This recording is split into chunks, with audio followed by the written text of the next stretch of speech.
با واده های افراد باور نکنین و افرادی که شما را میترسانه نترسین.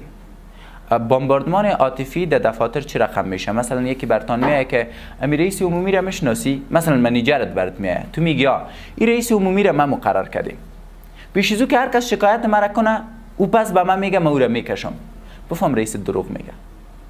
ترس باعث میشه که ببازی، ترس باعث میشه که از بین بری.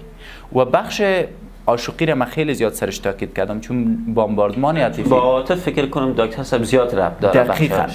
بنان به هر دختر و بچه میگم که هر دختر و بچه که براتون مسیج میکنه که گلم چطور استی، جانم، صدقه شام، بیا ببینیم فلان، افراد است که نمیخواین با شما باشه. کسی که تو را میخواه شاید شماریت بگیره و اولین پرسششی باشه که آدرس خانه‌ت کجاست. مثل این باده که یگان را میواد زود گذر. دقیق. و دومین کارشی باشه که بیای خانه‌ت و بگویه که این دختره به من بده.